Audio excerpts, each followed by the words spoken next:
네, 여러분 이렇게 끝까지 함께해 주셔서 감사합니다. 지금부터 종합토론을 시작하도록 하겠습니다. 올해 5월이었죠. 트럼프 미국 대통령이 중동을 방문을 했었는데 사우디아라비아와 그리고 아랍에미레이트하고 협정을 맺었습니다. 과거 같으면 아마 오일, 기름에 포커스가 맞춰졌을 텐데 이번에는 AI 칩이었습니다.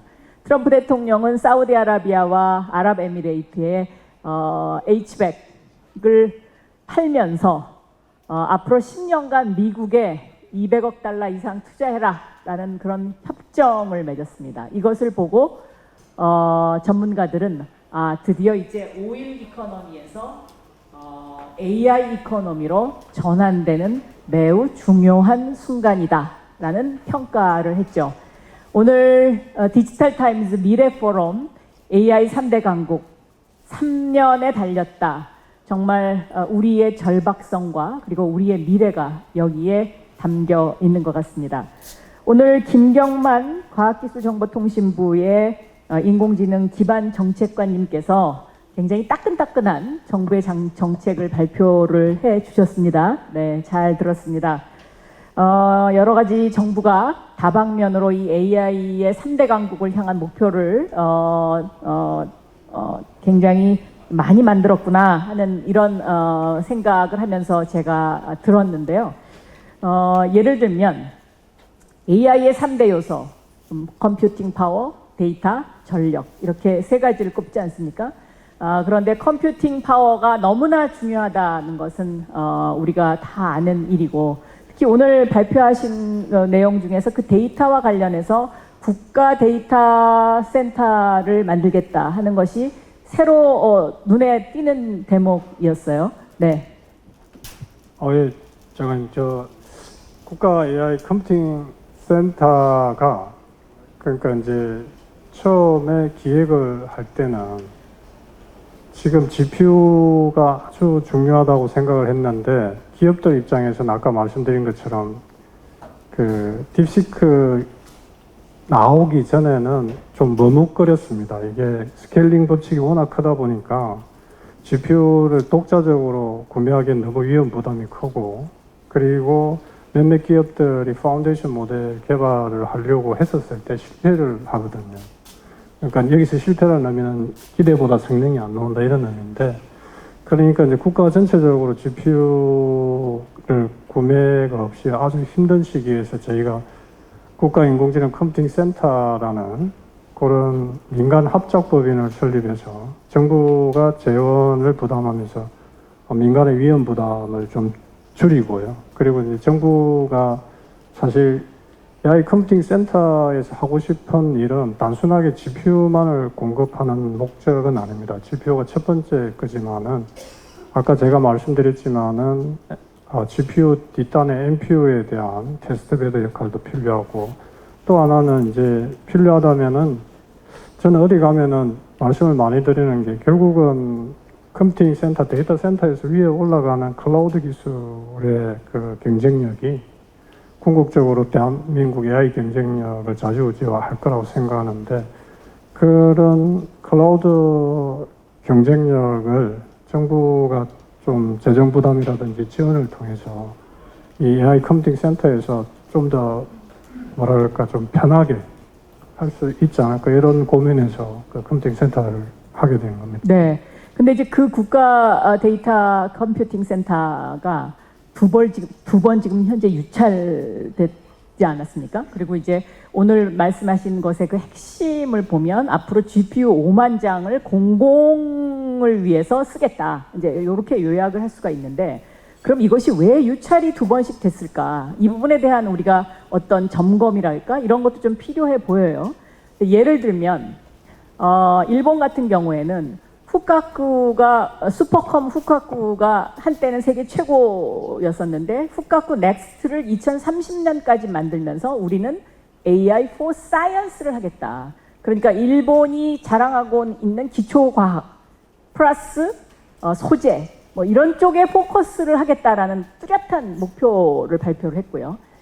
손재건 대표가 대만이 굉장히 무섭다라고 했는데 대만 같은 경우에는 AI for manufacturing. 그래서 뚜렷한 우리는 제조에 관해서는 AI 시대의 제조만큼은 세계 최강이 되겠다. 그러면서 대만이 AI 팩토리를 발표를 했고요. 중국 같은 경우에는 AI for humanoid. 우리가 이 로봇과 인공지능이 결합하는 피지컬 AI 시대에 중국이 최고가 되겠다라는 이런 목표가 있었어요. 그러면 대한민국은 지금 AI에 늦었고, 그리고 우리 조 교수님이 선택과 집중을 해야 한다는 이런 어떤 이제 제언을 한 상태에서 대한민국이 가야 되는 그 국가 데이터 센터, 컴퓨팅 데이터 센터의 기본 어떤 그 AI for what? 무엇을 가장 포커스를 하고 있으신지 그게 좀 궁금합니다. 네. 역시 장관님이 날카로운 질문을 곤란하게 많이 주시는데요. 실제 저희가 그 AIX를 이야기할 때는요, 물론 이제 데이터 센터에서 좀 구동이 되고 실현이 되겠지만은, 아까 제가 이제 말씀을 드렸는데, 과학과 제조는 사실 놓칠 수는 없는 것 같습니다. 제조 같은 경우도 뭐 저희가 가전이라든지 스마트폰이라든지 자동차 영역은 글로벌 1등이기 때문에 이 영역에서 AI가 탑재가 안 되는 과정은 제가 볼 때는 그냥 뭐 2, 3위로 갈 수 있기 때문에 저희 우리나라의 경쟁력 확보를 잠시 조금만 길게 말씀드리면, 인공지능이 크게 세 가지 분야로 저희는 발전을 할 거라고 생각합니다. 지금 장관님이 여쭤주시는 것처럼 제조 영역의 피지컬 AI라는 오프라인 형태의 독자적으로 움직이는 인공지능, 이런 데서 크게 한번 있을 것 같고요. 또 하나는 지금 온라인 상태에서 클라우드 위에서 그 B2C가 되든 B2B가 되든 인공지능 SaaS 개념으로 제공되는 서비스.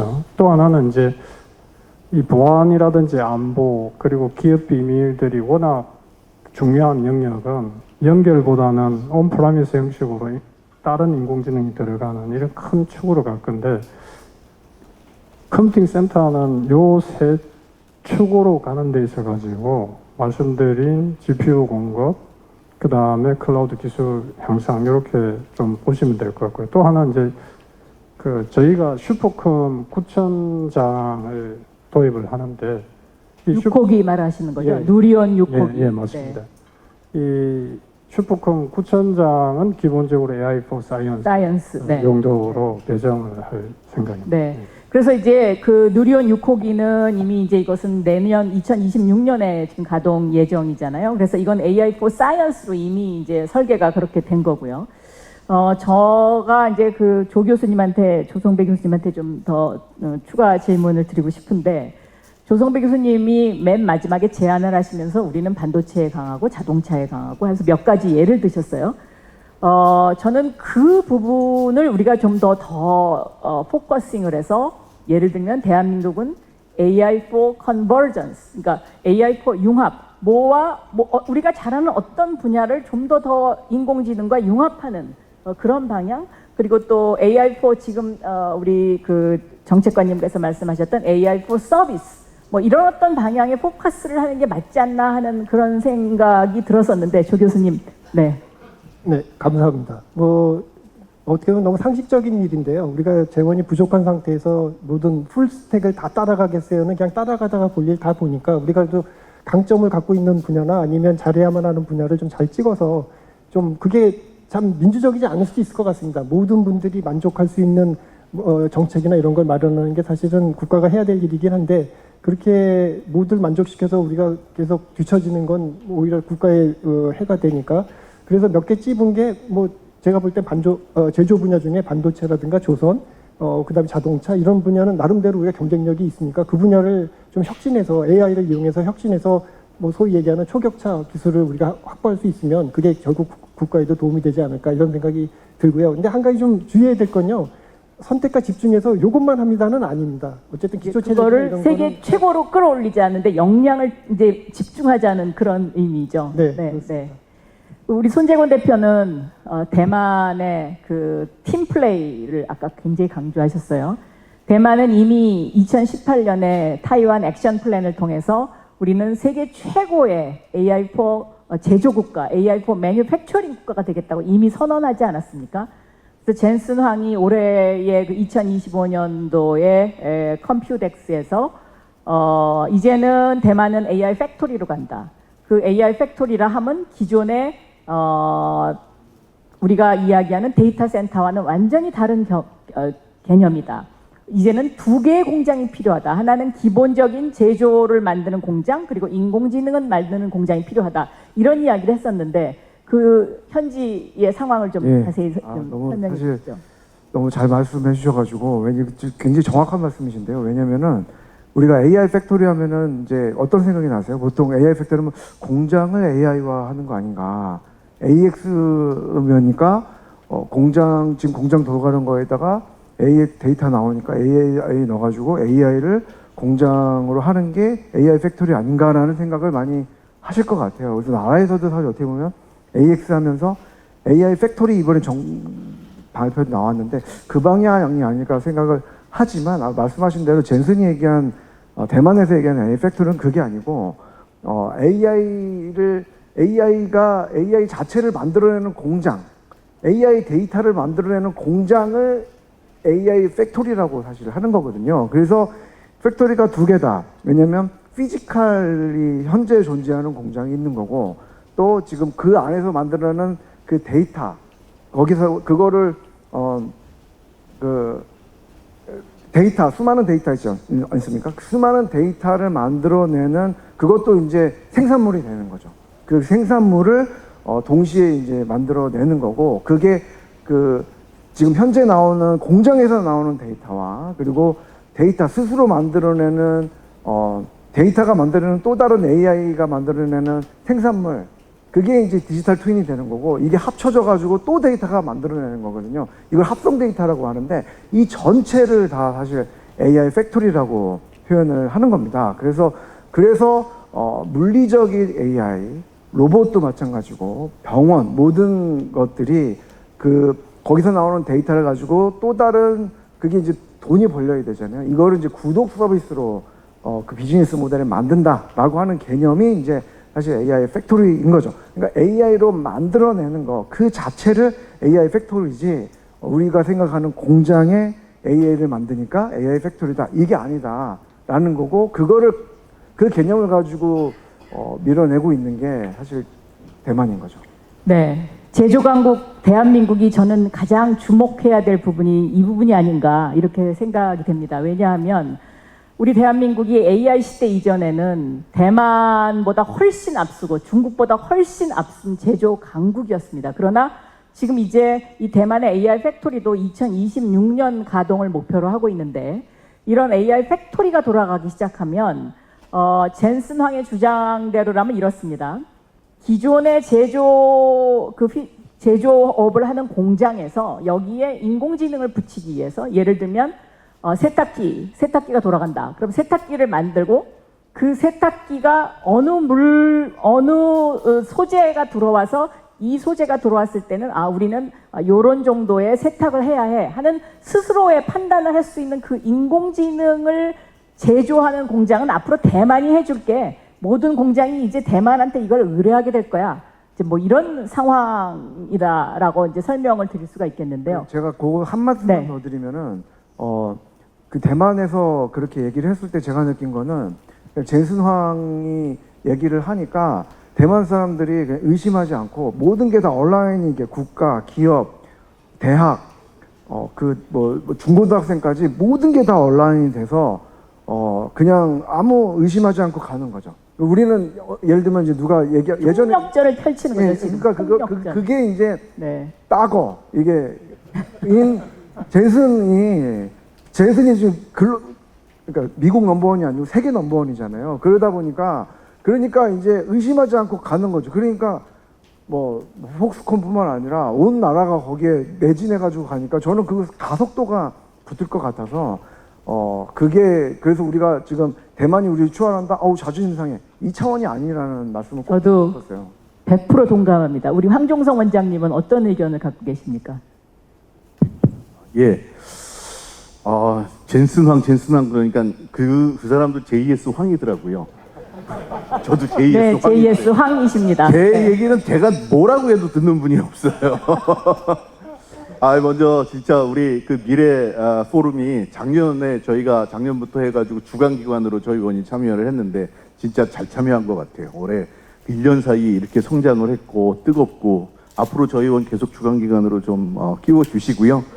지식 포럼을 능가하는 미래 포럼이 될 거라고 생각을 이제 합니다. 그리고 맞는 말씀, 굉장히 중요한 말이고 사실 답이 있는 건 아니라고 생각을 하는데 앞으로 사실 경제는 해에 돌아갈 거잖아요. 경제는 산업은 돌아갈. 그럼 앞으로 파는 물건이 뭘까? 자동차를 파는 세상일까? 자동차를 만드는 공장을 파는 세상일까? 다시 얘기하면 예를 들어 농산물을 수출하는 나라가 있어요. 근데 농산물을 수출하는 나라가 농산물 수익을 더 할지 아니면 스마트팜을 수출하는 나라가 더 벌지. 앞으로는 이제 이 AI 시대라고 하는 게 이 경제의 패러다임을 바꾼다는 게 기존에 있는 거를 더 잘한다 이런 거는 저는 아닐 거라고 생각. 그 이상을 넘어가는. 이제는 공장을 파는 세상인데 많은 사람들이 이제 AX라고 그러지만 물어보면 그럼 AX는 뭐 하는 겁니까? 뭘 하는 거? 뭘 트랜스포메이션 하는 거라고 생각합니까? 그러면 그 부분은 잘 말씀을 못 하세요. 만약 저 같으면 이렇게 말씀을 드리겠어요. 사람의 행동하고 판단을 내재화시키는 거. 이제 우리가 한번 과거를 보세요. 인터넷 시대에 IX라고 이제 인터넷 트랜스포메이션을 했어요. 그거는 기관을 연결하고 프로세스를 내재화시키는 거예요. 그러니까 인터넷 뱅킹이라든가 뭐가 이제 프로세스가 자동화돼서 이 사람에 의존하는 것이 아니고 누구든 그 기관에 가면은 그 프로세스가 존재를 하는 거예요. 그 다음에 이제 DX라고 하는 것이 이제 지금도 진행이 되는데 DX라고 하는 거는 데이터 분석과 데이터 분석을 가지고 이제 객관적인 판단을 내재화시키는 거예요. 옛날처럼 주먹구구식으로 하지 않고 누가 돈을 잘 갚을지, 누가 고객이 될지, 이런 거를 이제는 어떤 직원이 특출나서 이 직원은 그런 행동을 하고 저 직원은 안 하고 그러는 게 아니고 DX를 한 조직은 데이터 분석을 내재화를 시켜요. 그러면 AX라고 하는 거는 뭐냐? 사람의 행동하고 판단을 내재화시키는 거예요. 예를 들어 공장 같은데 공장 얘기가 나오니까 공장에 가면은 경력 숙련된 그 노동자들은 공정 기술이 뛰어납니다. 날씨 이런 거에 따라서 도금을 하거나 할 때 이 사람들은 최상의 결과를 내는 방법을 알아요. 그러니까 사람에 따라서 결과물이 다른 거죠. 그거는 운전을 잘하는 운전기사가 있는 거랑은 똑같은 거죠. 어떤 사람은 운전을 잘해요. 그런데 이제 AX를 한다고 하는 거는 그 사람의 행동하고 판단 전문성을 아예 내재화를 시켜가지고 누가 오든지 자동차다.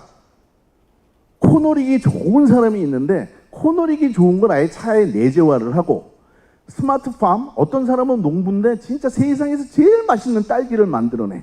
어떤 사람은 같은 씨앗을 뿌렸는데 딸기를 못 만들어요. 그런데 그거는 산업사회인 거고 우리가 AX를 한다고 하는 거는 그거를 내재화시키는 겁니다. 그러니까 이 공장, 이 산업이라고 하는 것도 전 굉장히 중요한 게 이제 우리가 이제 한국이 이제 공정 기술이 굉장히 강하고 제조업이 강한데 결국은 사람이 들어가서 제조업을 하는 시대는 이제는 아닐 거고 그것을 내재화를 시키는 곳. 그러니까 우리 산업도 우리 아마 자동차 산업에 이런 것도 빨리 그런 우리가 가지고 있는 그런 어떤 공정 노하우를 데이터로 만들고 그걸 내재화를 시키고 프로덕트를 파는 것 대신에 공장을 파는 그런 전략을 취하면 사실은 AI 시대로의 전환이라고 하는 게 이제 초입을 지났는데 누가 최종 승자가 될지 어떻게 알겠습니까? 저는 한국이 정말 AI 3강 저는 가능하다고 생각을 합니다. 예. 네. 공장을 파는 전략까지 더 구체적으로 나왔습니다. 그러면 이제 이 과기부에서 그 공공을 위해서 GPU 2만 장을 쓰는 국가 데이터 센터의 그 목표가 좀 더 구체화될 필요는 없을까요? 예, 맞는 말씀 같고요.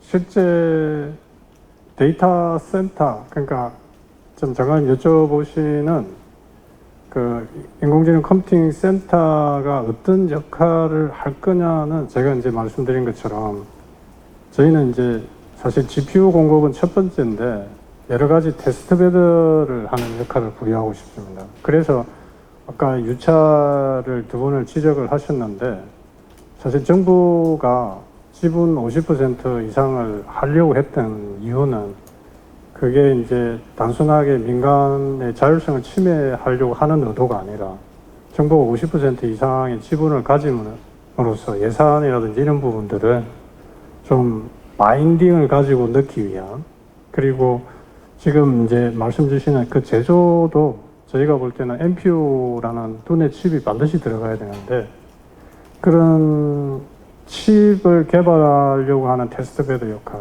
물론 서버용 NPU도 있습니다. 그러니까 민간에서 위험성 때문에 안 하려고 했던 부분들이 AI 컴퓨팅 센터가 해주기를 바랬고요.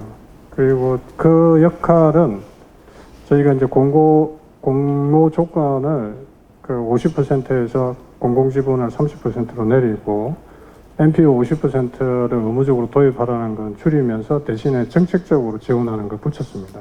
그래서 장관님 말씀 주시는 것처럼 실제 컴퓨팅 센터가 꿈꾸는 것은 AX 기반이 되기 위한 테스트베드, 그걸 목표로 한다고 보시는 게 맞을 것 같아요. 네, 테스트베드를 목표로 한다고 말씀드렸는데 저의 경험을 잠깐 설명드리면 문재인 정부에서 광주 AI 데이터 센터를 만들었고 사실상 이것이 어떻게 보면 대한민국의 공공을 위한 AI 전용 데이터 센터가 처음으로 만들어진 거죠.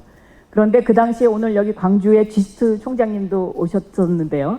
처음에는 G스트에서 이거를 과학용으로 만들어 달라고 했었어요. 그래서 설계가 그렇게 가다가 이게 시대가 바뀌니까 아니다, 그거 아니고 AI 전용 컴퓨팅 센터로 좀 바꿔야 되겠다 해서 중간에 설계가 바뀌었고, 또 이 설계가 바뀌고 나서 이제 실제로 완성된 결과 현재 이제 가동률이 뭐 운영비를 뭐 정부에서 잘 지급을 제대로 안 했다 뭐 여러 가지 이유 등으로 해서 올 상반기까지는 가동률이 50%밖에 되지 않았어요. 그런데 제가 그게 왜 가동률이 50%밖에 되지 않았나 하고 실제로 그것을 활용하는 스타트업들이나 기업들한테 물어보니까 자기네가 데이터를 돌리는데 이게 뭐가 잘 안 맞아가지고 이게 목적이 분명한 것이 아니다 보니까 또 그 누구의 것도 되지가 않는 이런 또 아이러니가 발생했다는 거죠. 그래서 다음번에 국가가 만드는 거는 좀 더 목적을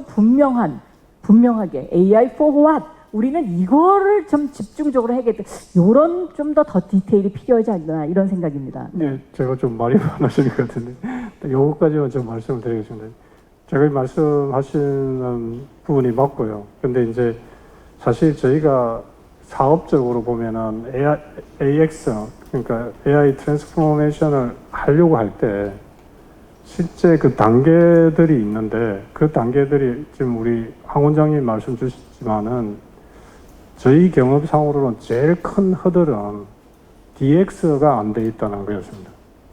그리고 실제 어떤 기업에 AI를 도입하겠다고 이야기를 했을 때 저희가 경험상으로는 제일 오해하는 부분들은 기업의 AX가 진정한 AX임에도 불구하고 특정 산업의 AX를 꿈꾸는 거거든요.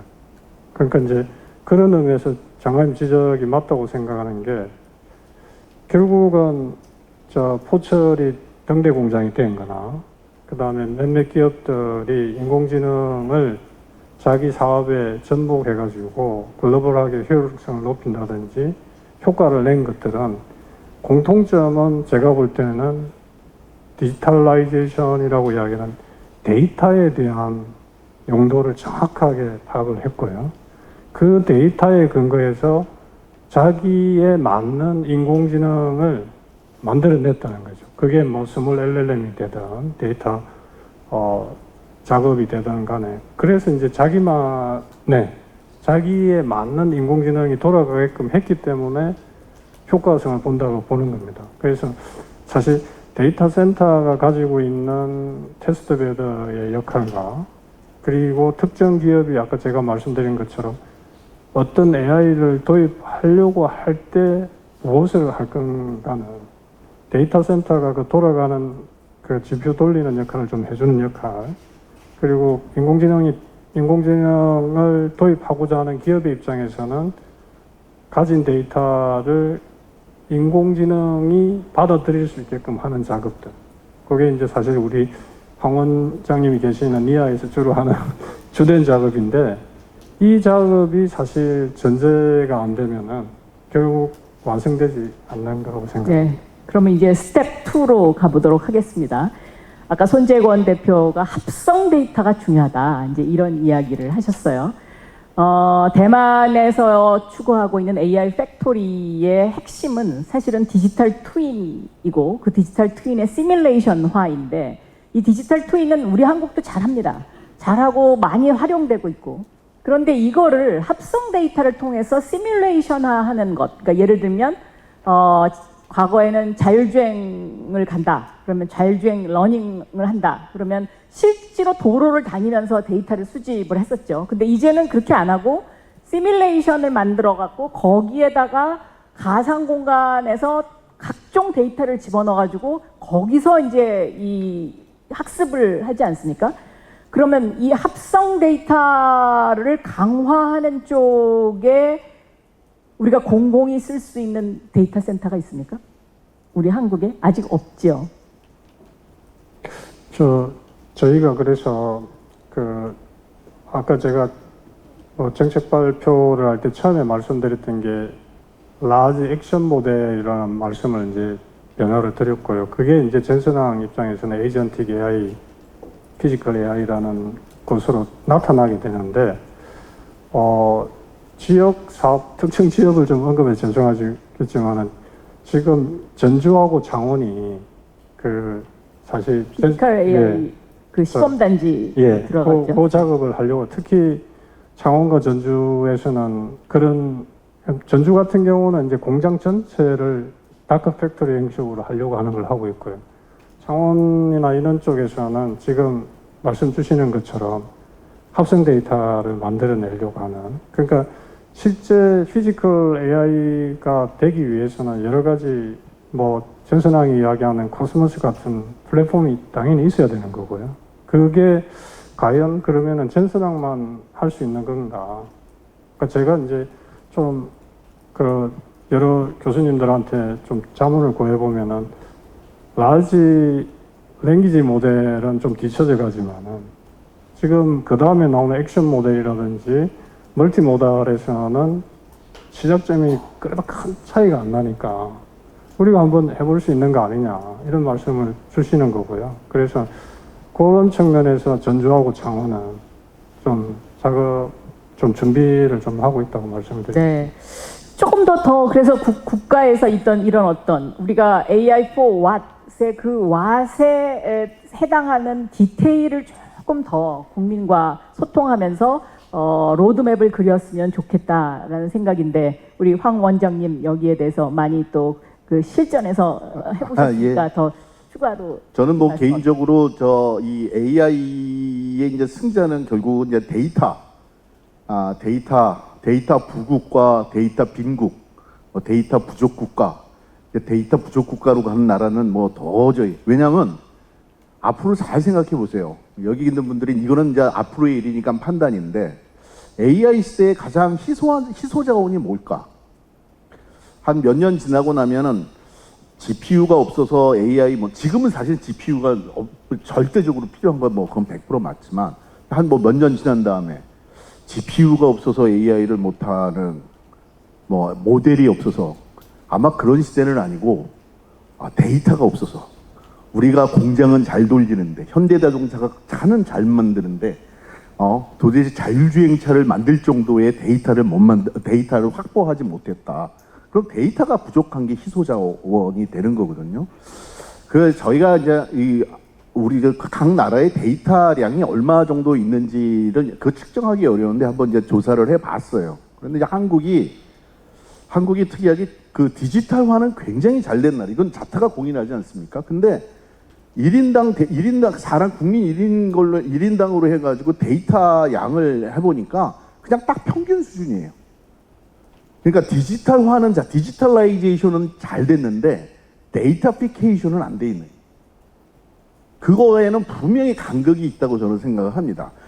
우리나라 공장에서도 분명히 뭐 정보 시스템, 센서, 통신망 어마어마하게 들어가 있고, 하물며 시골 한번 가보세요. 웬만한 논밭에 가도 뭐가 이런저런 게 있는데, 디지털라이제이션은 됐는데 데이터 자원화를 지금 안 해놓는 이제 이런 상황이 분명히 정책 간극이 있고, 그래서 저희가 이제 과학기 정통부랑 같이 지금 많이 고민을 이제 하고 있는 게 어떻게 해야 이 우리 경제 주체들 아니면 국가 전체적으로 좋은 데이터들을 빨리 자원화해서 미래의 우리 핵심 자원들을 삼킨. 근데 그런 부분을 많이 하고 있고요. 오늘도 우리 국장님 발표하시는 중에도 그런 내용들이 좀 포함되어 있었죠. 예. 네, 아까 있었습니다. 그러니까 국가 데이터 통합 플랫폼을 구축하겠다. 이제 이것이 이제 지금 아마 황 원장님께서 말씀해 주시는 데이터화가 되어 있지 않다의 그 표준화 문제를 언급하신 것 같고요. 그리고 이 지금 황 원장님이 지적하신 데이터 문제는 또 소버린 AI로 연결될 수 있는 아주 매우 중요한 고리이기도 합니다. 그런 의미에서 조 교수님께서 이 소버린 AI에 대한 아까 언급이 있으셨는데, 이재명 대통령께서 베트남에 쌀 많이 난다고 그럼 우리 농사 안 짓냐? 굉장히 참 그 비유가 아주 적확했다라는 표현이 드는데, 그럼 이 소버린 AI의 성공 조건이랄까요? 저 개인적으로는 국방, 의료 이런 부분부터 먼저 하면 어떨까 하는 생각이 있는데 교수님 의견이 어떠신지요? 네, 제가 발표한 중에도 잠깐 말씀을 드렸는데요. 사실은 AI에 대한 정의도 조금 모호하고요. 소버린 AI에 대한 정의도 사실 모호한 것 같습니다. 근데 뭔지는 잘 모르겠지만 우리 거를 뭔가 갖춰야 되겠다. 그런 생각은 이번 정부에서도 잘 생각하시는 것 같고 맞는 말씀이긴 한데 아까 제가 잠깐 말씀드렸는데요. 그래서 마지막 결과물을 우리가 소버린 라지 랭귀지 모델이든 그걸 우리가 획득하겠어. 그거는 사실 좀 안 맞는 방법인 것 같아요. 물량 투입이라든가 여러 가지 여건상 힘들 것 같은데, 그렇지만 그 소버린 AI라는 걸 기체 아래 그걸 개발할 때 들어가는 여러 가지 노하우라든가 사람이라든가 그런 것들을 우리가 갖추는, 그래서 예를 들면 그럴 가능성 상당히 있어 보이는데요. 미국이나 중국에서 만든 모델이 무슨 이유에서 더 이상 사용할 수 없게 됐을 때 우리가 그거에 너무 의존하게 되면 올스탑 되는 그런 우려도 있으니까 이제 그런 걸 대비하는 것도 있고, 그런 입장에서 좀 생각하면 좋겠다 생각하고요. 소버린 AI의 큰 모습은 아마 파운데이션 모델이 될 것 같긴 합니다. 근데 그게 실질적으로 응용되는 분야는 좀 전에 장관님 말씀하신 것처럼 국방이라든가 원자력이라든가 우리가 하지 않으면 안 되는 것들, 그런 것들에 먼저 우선순위가 가야 되는 건 맞을 것 같습니다. 네, 그래서 좀 버티컬 AI 쪽으로 집중하면 어떨까 하는 생각을 하는데, 실리콘밸리에서 바라본 견해는 어떠십니까? 예, 지금 실리콘밸리에서 지금 우리가 아는 LLM 기업들이 다 사실 실리콘밸리 있잖아요. 오픈 AI, 엔트로픽, 지금 잘 나가는 기업들, 펀딩 많이 받는 회사들 다 실리콘밸리에 있는데, 그쪽 생각은 뭐냐면은 우리 거를 그러니까 한국처럼 독자적으로 하긴 원치 않고요. 그쪽 시각으로 보면은. 근데 우리 거를 가지고 잘 써줘, 이런 개념이에요. 그래서 예를 들면은 그거를 좀 보고 싶어하는 거죠. 오픈 AI 모델을 자기가 데이터 훈련시킨 거를. 그래서 지금 그 오픈 AI나 LLM 회사들이 각국에 지금 그 데이터 센터를 지을 건데요. 그거는 추론 모델은 아마 각국에서 할 거고, 그 다음에 데이터 훈련은 절대로 미국밖에 보내지 않습니다.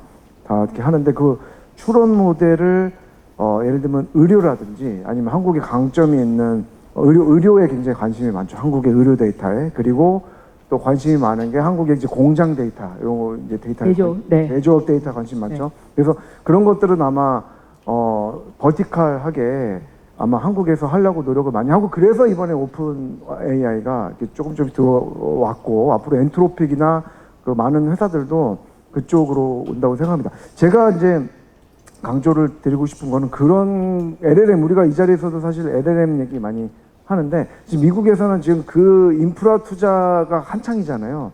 근데 이 다음 모델인 그 인프라 투자 중에서 그 에너지, 전송, 그리드 문제, 그리고 그 데이터 센터에서 거기 지금 문제가 많거든요. 데이터 센터도 지금 미국에는 제너럴 데이터 센터는 없어요. 다 자기 거. 뭐 XAI, 메타 다 자기 걸 할 수밖에 없어요. 그거 하다 보면 나와요. 공공하기 좀 쉽지 않아요. 자기 보면은. 근데 자기 맞춰가지고 만들겠다는 거죠. 그 데이터 센터를. 근데 그 데이터 센터에 또 핵심 기술들이 또 에너지 전송 기술들이 지금 엄청나게 나오고 있습니다. 그 스타트업들이 지금 무궁무진하게 나오고 있고, 예를 들면 이제 실리콘밸리에 크루소라는 회사가 있어요. 크루소라는 회사는 지금 오픈 AI의 스타게이트 데이터 센터를 짓는 회사가 크루소예요.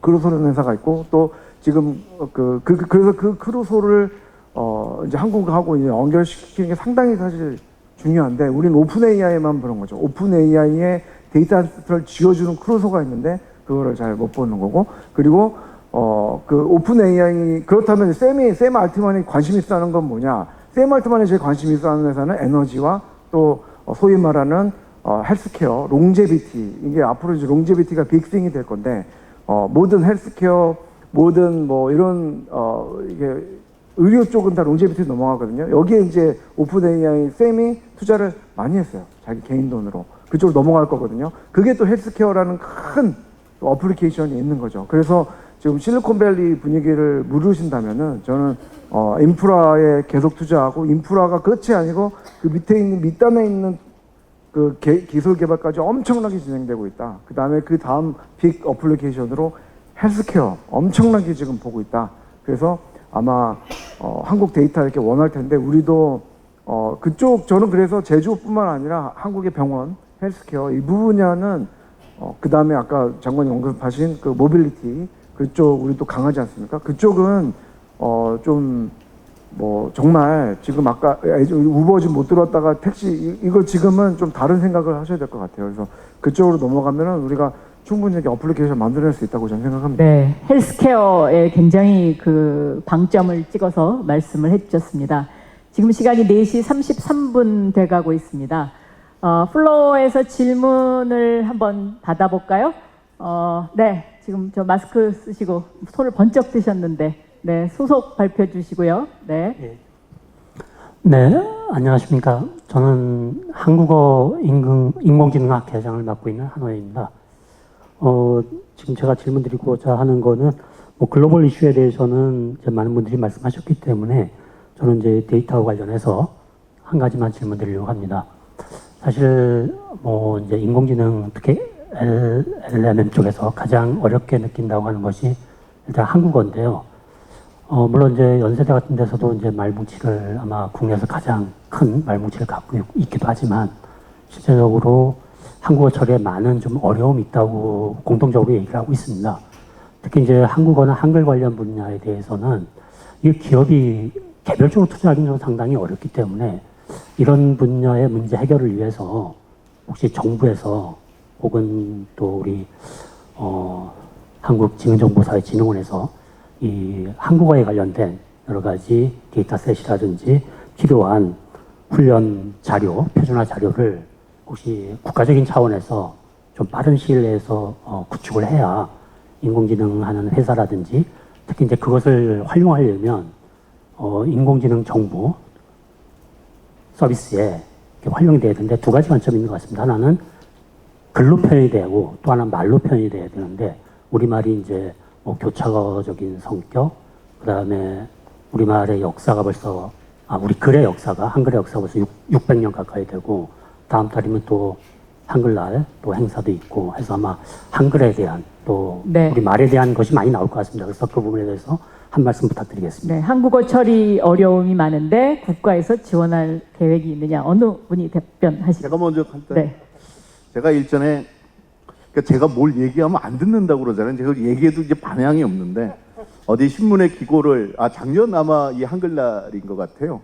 한글이 통하는 AI, 뭐 이런 제목으로, 뭐 정확하지는 않지만, 말씀하신 대로 이제 그 글로벌, 그러니까 한글로 하게 되면 영어로 할 때보다 이 퍼포먼스가 확 떨어지는 거는 뭐 익히 이제 그 사실인데, 근데 뭐 아실 텐데 그 뭐 국립국어원이라든가 이 한글 뭐 말뭉치라든가 이제 언어로서의 한글에 대한 거는 사실은 나와 상당히 많이 이제 준비가 되어 있는데, 이제 그 역시 분야별로 이제 쓰는 뭐 용어라든가 이런 부분은 조금 더 이 축적이 돼야겠죠.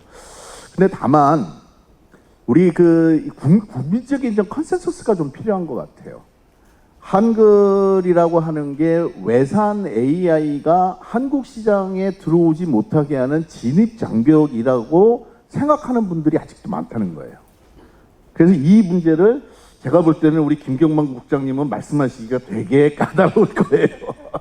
근데 과연 저는 그거를 진입 장벽으로 봐야 되느냐 그렇게 생각하지는 사실 않습니다. 개인적으로 보면 사실 뭐 이 기관장으로서 말하라고 그러면 저거 더 고민을 해야겠지만 저 황정성 자연인으로 보게 되면은 일단은 우리가 이 한글 학교 제가 국립국어원 분들하고도 그래서 한번 미팅을 했어요. 그랬더니 그쪽에서는 한글을 널리 알려가지고 그 글로벌 AI가 한글을 제대로 쓰게 하고 또 한글에 대한 용례라든가 이런 거를 한국이 주도해 나갈 수 있는 그러니까 모든 그 AI에게 한글을 가리키는 우리가 주도권을 가져가야지 우리가 안 주면 결국은 걔들이 자기들 나름대로 배울 텐데 이게 올바른 거냐?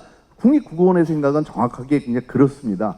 그러니까 하여튼 이거는 조금 뭐 언론을 통해서든 아젠다를 좀 던져서 한글 날도 오니까 좀 이렇게 국민적인 공감대를 만드는 게 좋지 않을까 그렇게 생각을 합니다. 네, 사실 네이버가 초창기에 좀 그런 쪽으로 나가서 조금 이렇게 약간 질척거렸었는데 우리 정책관님 답변하실 말씀 있으십니까? 예, 그 두 가지를 좀 나눠서 좀 말씀을 드리고 싶습니다. 그 우리 황 원장님께서 애들로 말씀 주신 부분이 첫 번째인데요. 그러니까 이제 사실 객관적으로 지금 외국에 있는 그 프론티어급의 AI들이 예전에 나왔을 때처럼 한국에 정말 서툰가 그렇지 않을 정도로 이제 많이 좀 자연스럽게 한국어를 제공해 주는 거는 뭐 좀 계속 보시고 계시면 다 느낄 것 같고요. 근데 이제 저희는 사실 소버린 말씀을 드릴 때나 이럴 때는 언어라는 그 이상의 것들, 그러니까 이제 한국 문화, 한국 그림, 한국 풍습 이런 게 사실 우리나라 인공지능의 내재화가 돼야 되는 거고요. 그게 이제 한국형 인공지능 모델이라 생각을 하는 거지 단순한 언어의 트랜스레이션이 잘 된다 이런 건 아니라고 좀 생각을 합니다. 그래서 그런 약간의 시각차가 있고요. 물론 한글을 좀 더 많이 개방해가지고 좀 더 원천적인 원천 데이터를 가지고 하는 거는 충분히 더 경쟁력이 있다는 부분은 부인할 수 없다고 생각합니다. 한 가지만 더 이제 다른 측면에서 좀 말씀을 드리면은 결국 인공지능이 되기 위해서는 돌아가면 이제 데이터라는 거는 누구나 이제 결정을 하게 되고요. 그러면 이제 실제 공공이 가지고 있는 데이터들을 얼마나 그 개방을 잘하고 학습용 데이터로 전환을 시킬 건가가 사실 저희 정부의 가장 큰 과제입니다. 민간 같은 경우는 아시다시피 이 데이터가 자기 기업의 가치이기도 하고요. 선뜻 내놓기 힘든데 공공이 가지고 있는 데이터 같은 경우는 사실 공적 자금이 들어간 거고 국민의 세금에 기반해서 만들어진 거기 때문에 그게 다시 인공지능 학습하는 데 쓰이면 얼마나 좋을까 하는 고민들이 있는 거고요. 그래서 어제 월요일자로 대통령께서 이제 데이터 관련 규제 혁신 회의를 하셨고요. 거기서 이제 크게 세 가지가 논의가 됩니다. 하나는 공공 데이터를 어떻게 빨리 개방하게 하느냐. 그래서 공무원들이 공공 데이터를 개방할 때 면책 조항을 좀 두자. 두 번째로는 저작권이 있는 데이터와 없는 데이터를 얼마나 명확한 기준을 줘가지고 저작권도 보호를 하면서도 데이터를 쓰는 기업들 입장에서는 야 이게 맞을까 저게 맞을까 하는 고민 없이 쓸 수 있게끔 기준을 좀 명확히 하자 이런 이야기들. 그리고 원본 데이터를 대통령께서 말씀하실 때 사람도 얼굴 보는데 자동차 얼굴 보면 안 돼 뭐 이런 말씀하신 것처럼 원본 데이터 개방을 지금 적극적으로 하려고 하고 있습니다. 또 저희 과기정통부 같은 경우는 문체부랑 이제 공공 데이터 1,200만 건 개방을 위해서 규제 샌드박스도 만들었고요. 또 하나는 이제 대법원과 저희가 판례 개방을 좀 논의를 하고 있습니다. 이게 앞으로의 데이터는 아까 말씀드렸지만 단순하게 비전에 근거한 뭐 라벨링 이런 게 중요한 게 아니고 논리적 구조를 가진 문장들을 상당히 좋아할 수밖에 없습니다. 추론 모델 가려면은. 그러면 이제 판결문 같은 글들은 상당히 정말 좋은 데이터인데 대법원이 이제 판결문을 공개하는데 상당히 좀 어려워하시려고 하는 것들 이런 부분들은 저희가 좀 더 노력해가지고 공공 데이터가 빨리 좀 많이 개방될 수 있도록 하겠습니다. 제가 한 가지만 약간 네. 다른 의견이 있는데요. 사실 제가 한글을 사랑합니다. 사실 제가 학예할 때 한글 가지고 한글 인식하고 뭐 이러는 거 가지고 학예를 하고 또 우리 문화를 잘 지켜야 된다는 생각은 있는데 지금 인공지능은 사실 언어에 큰 문제가 없습니다. 좀 전에 정책관님도 말씀하신 것처럼 뭐 메커니즘상 이게 한글이기 때문에 잘 되고 영어 때문에 안 되고 이제는 좀 넘어가는 수준에 있거든요. 그래서 그리고 또 하나는 뭐 우리만을 위한 우리가 만족할 수 있는 AI를 만들어서 우리가 좋은 게 과연 좋은 건가? 사실은 AI는 글로벌로 뛰어서 세계 시장에서 우리가 뭔가를 해야 되는 그런 입장에서는 한글은 한글 나름대로 그 잘 보존하고 지킬 수 있는 뭐 그런 식으로 하지만 AI 일반적으로는 거기에 너무 얽매이지 않는 게 맞겠다는 생각이 들고요. 지금 데이터 얘기를 계속 하시는데 데이터가 어렵습니다. 사실 제가 지난주에 그 국내 모 제조 가장 큰 제조 회사 중에 한 분 임원들하고 뭐 같이 얘기할 기회가 있었는데 거기서도 가장 큰 헤데이크가 데이터입니다. 각 직원이 각 그 연구원들이 엄청나게 많은 제조 공정상에서 데이터를 갖고 있는데 누가 뭘 갖고 있는지도 모르고 공개가 안 된다 그럽니다. 그래서 일단 그거부터 먼저 뭔가 좀 통일화하고 아까 DX 말씀도 하셨는데 그걸 좀 하시는 게 우리가 결국 데이터를 잘 이용하는 거가 아닐까 싶습니다. 네. 아마 그 질문하신 분은 국가에서 좀 이러이런 재원을 좀 확보해서 좀 팍팍 밀어달라 이런 대답, 속 시원한 대답이 나오시기를 바라셨을 것 같은데 좀 광범위하게 대답이 진행이 되긴 했습니다만은 아무튼 한국어 처리 어려움에 대한 개념이 조금씩 변하고 있기 때문에 이런 개념 정리가 필요하고 그리고 여기에 가장 중요한 데이터 개방 그리고 공공이 활용할 수 있는 데이터에 관해서 정부가 박차를 가하겠다. 뭐 이제 이렇게 요약할 수 있겠습니다. 또 질문 있으신 분 계신가요? 네, 여기 여성분. 네.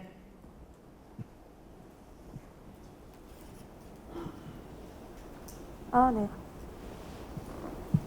예, 안녕하세요. 저는 만 6년 차 된 B2B 사스 기업 플렉스의 송지연이라고 합니다. 안녕하세요. 네.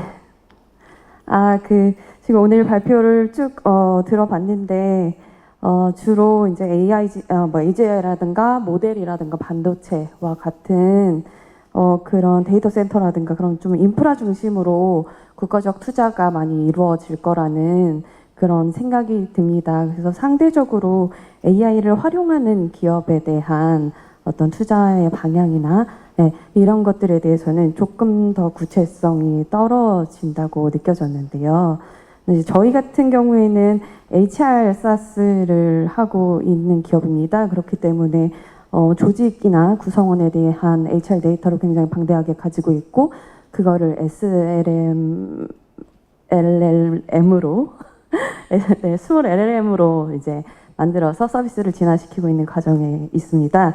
그래서 지금 정부에서 그 고용평등 임금 공시제라던가 아니면은 그 임금 분포제라던가 그다음에 포괄 폐지, 그다음에 근로시간 측정, 그러니까 궁극적으로 보는 근로시간 단축, 노동시간 단축, 뭐 이런 여러 국가적인 과제들이 있는데 그런 부분에 있어서 저희 가지고 있는 데이터들을 좀 같이 협업해서 활용할 수 있는 여지가 분명히 있을 거라고 좀 생각이 들어요. 그래서 그런 방향에서 혹시 조금 더 고민해 보신 바가 있다면 좀 설명을 들어보고 싶고요.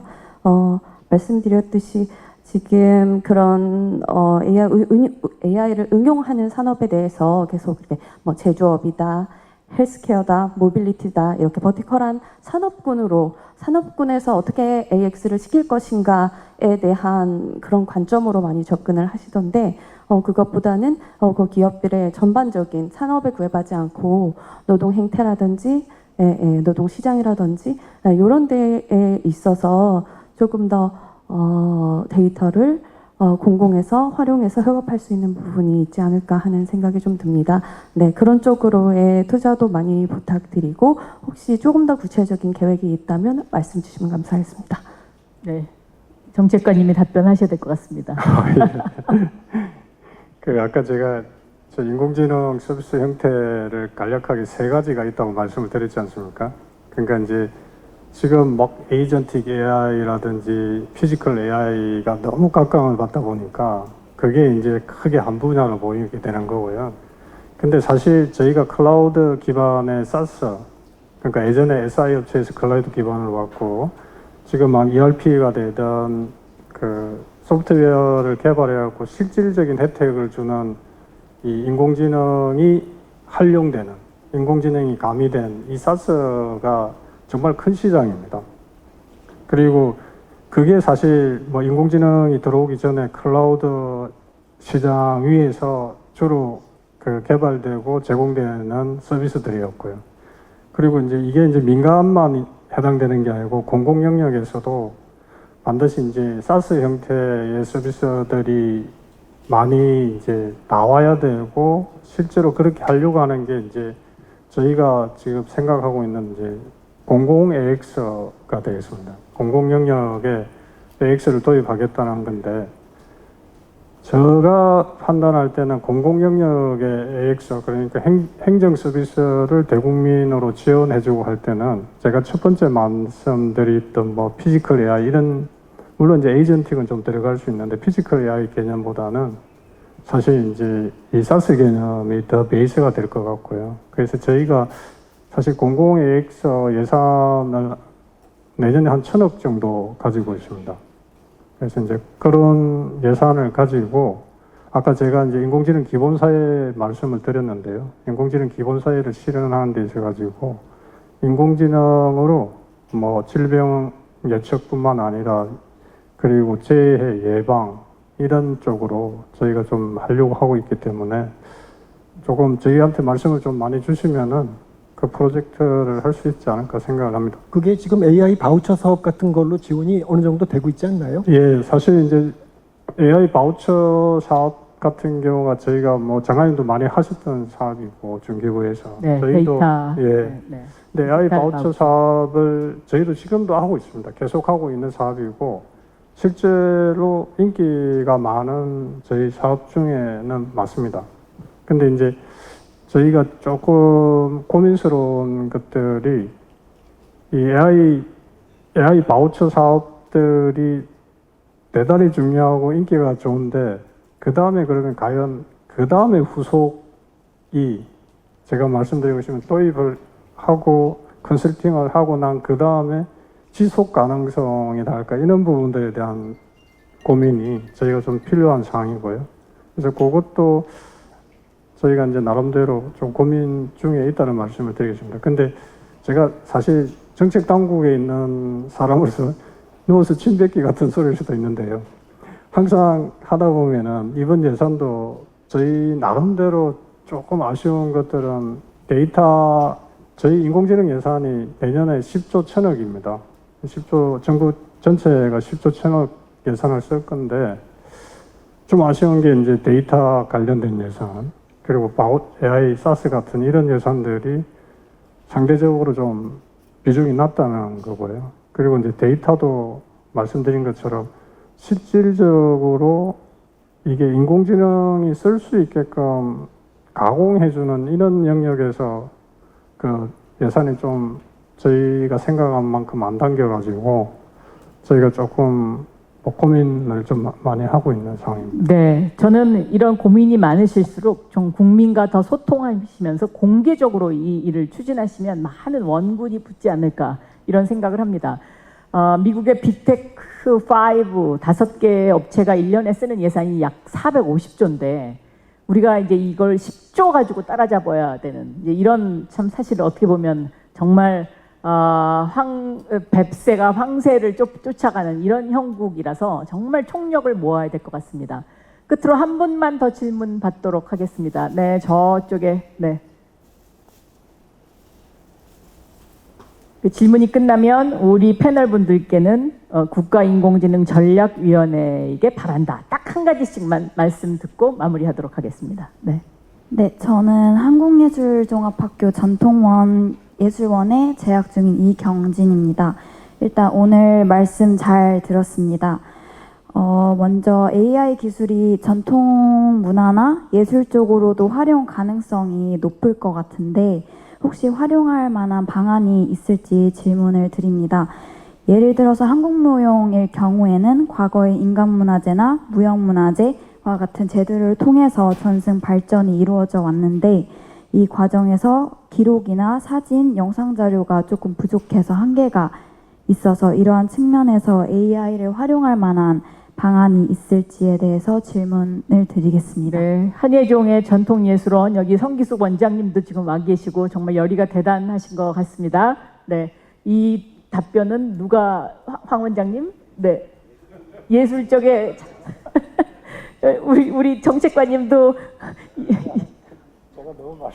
너무 말을 많이 하는 것 같다 이렇게 말씀하셨는데 저는 지금 저 정부 관계자도 아니고 아무것도 아닙니다. 근데 그냥 제가 그 질문에 좀 그냥 힌트를 드리면 그런 어떤 전통 예술과 관련된 그런 자료를 데이터 센터에다가 축적하고 그것을 활용해서 제가 보기에는 우리나라의 전통을 계승할 수 있는 방법이 AI를 활용하는 방법이 굉장히 많이 있을 것 같습니다. 그래서 그런 부분은 오늘 끝나시고 우리 정책관님 붙들고 이것도 꼭 좀 해주십시오. 이렇게 부탁을 하시면 어떨까 이렇게 생각합니다. 자, 그러면은 이제 우리 손재건 대표님 뭐 하실 말씀 있어요? 예. 저는 그렇게 생각합니다.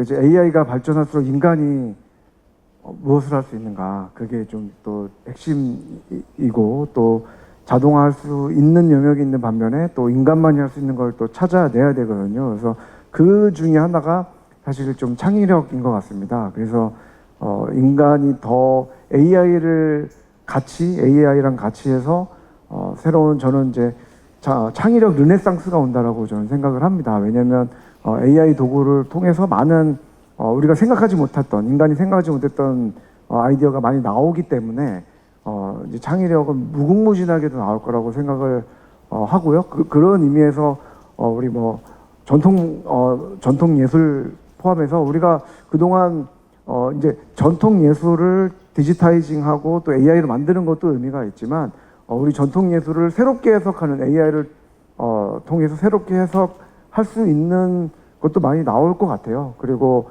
서양 무용과 또 한국 무용의 그런 결합이나 또 다른 창의적인 무용 형태가 나올 수 있지 않을까? 뭐 여러 가지로 AI가 창의력을 줄 수 있는 게 굉장히 많기 때문에 오히려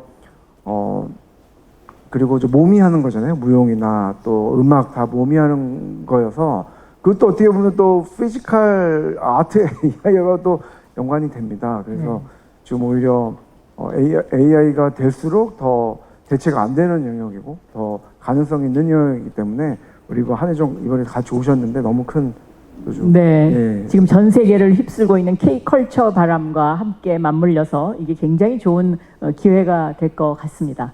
자, 이제 끝으로 우리 조 교수님부터 국가인공지능전략위원회에 바란다. 짧게 한마디.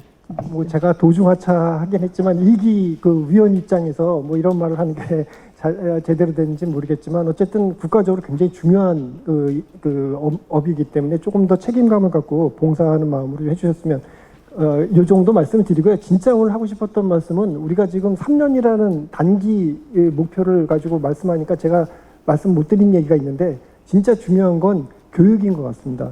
전 국민이 사실 그 몇 년 전부터 우리가 소프트웨어 정보 부족하다고 했는데 결국은 뭐 잘 실행하지 못한 부분도 있고요. 그게 뭐 여러 가지 하여튼 문제가 있는데 진짜 우리가 AI 강국이 되려면 전 모든 국민이 누구라도 AI를 잘 이해하고 활용할 수 있는 뭐 그런 사람을 키울 수 있도록 노력해야 된다는 생각을 하고요. 또 한편으로는 AI가 사실은 단순한 기술이 아닌 게 AI 기술 자체가 문제가 아니고요. 이 기술이 추구하는 바가 다르거든요. 사람의 기능을 모방해서 뭘 하려고 하다 보니까 여러 가지 사회 문제도 있고 그런데 잘 생각해 보면 우리 사회에 여러 가지 문제가 있잖아요. 뭐 출생률 저하 때문에 뭐 문제되는 거, 또 외국인 그런 문제도 있고 뭐 이런 것들 사회의 여러 가지 문제를 AI를 레버리지해서 좀 혁신할 수 있는 그런 지혜를 조금 펼쳤으면 좋겠다라는 생각을 말씀드립니다. 네, 교육이 중요하다. 황종성 원장님, 네. 네.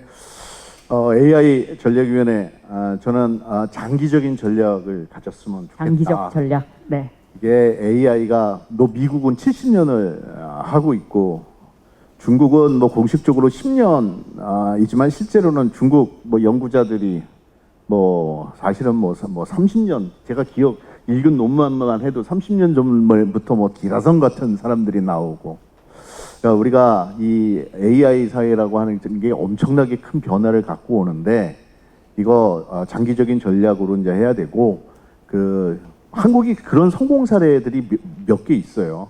초고속 인터넷 이런 거 가장 유사하니까. 그게 김영삼 정부 때 기획이 됐고, 김대중 정부 때 추진을 했고, 노무현 정부 때 사실은 그 활용이 되고 이제 꽃을 피웠거든요. AI도 그 정도로 가야 되고. 그런데 이제 우리 오늘 사실 주제가 3년에 달렸다고 저는 굉장히 중요하게 생각하는 게, 장기적인 길을 우리가 생각을 해야 3년 내에 어디에서 승부를 걸지가 나오는 거고, 그리고 3년에 사실 지금 2025년부터 이제 활용 단계로 들어갔는데 3년 내에 이 판도 재편이 됩니다. 그러니까 우리가 장기적인 시각을 가지고 우리 나름의 어떤 밸류 체인에서 한국이 집중할 것, 어떤 분 이런 생각을 가지고 3년에서 이 판이 짤 때 우리의 한국이 아주 독점적인 위치를 만들어내는 이런 것 같은 전략적인 거를 꼭 해주셨으면 부탁드리겠습니다. 네, 손재견 대표님. 예, 저는 아까 말씀을 좀 드리긴 했는데요. 그러니까 AI 지금 투자를 하지만 대부분 이제 한국 스타트업이나 한국 투자에 좀 있는 건 사실인데, 아까 말씀드렸지만 좀 글로벌하게 투자가 이루어져서 그 글로벌 플레이어들의 우리가 주주가 돼서 영향력을 우리가 자본으로서 영향력을 끼치면서 또 우리가 또 레버리지 할 수 있는 게 굉장히 많은 것 같아요. 그래서 지금 이 순간에는 글로벌 기업들에게 우리가 바로 할 수 있는 거는 또 우리가 자본시장 선진화랑 또 연관이 돼 있기 때문에 우리 AI 선진화, 기술 선진화만 얘기하는 것보다는 자본도 같이 좀 선진화시켜서 규제도 좀 해소하고 그런 적이 있었으면 좋겠습니다. 보다 강력한 글로벌 투자를 주문하셨어요. 저는 오늘 사회의 이 자리에 좌장으로서 한 가지 저도 의견을 드리면, 인터넷 시대에 뒤진 일본은 인터넷 시대를 뛰어넘고 AI에 집중 투자를 했죠. 또 크레딧 카드에 뒤졌던 중국은 크레딧 카드를 뛰어넘고 QR 코드로 넘어갔습니다. 한국이 AI에 좀 늦었습니다. 그래서 이제는 저는 AI 플러스 퀀텀, 양자컴과 양자컴 하이브리드 정책도 병행해서 긴 안목으로 우리가 달려가야 되지 않을까, 그렇게 생각합니다. 디지털 미래 포럼 AI 3대 강국 3년에 달렸다. 오늘 이렇게 지금 5시가 다 돼가는데요. 한 분도 이석하지 않고 끝까지 함께해 주신 여러분 너무너무 감사드리고, 이 포럼을 강력하게 추진하고 계신 박학용 대표님 정말 감사드립니다. 감사합니다.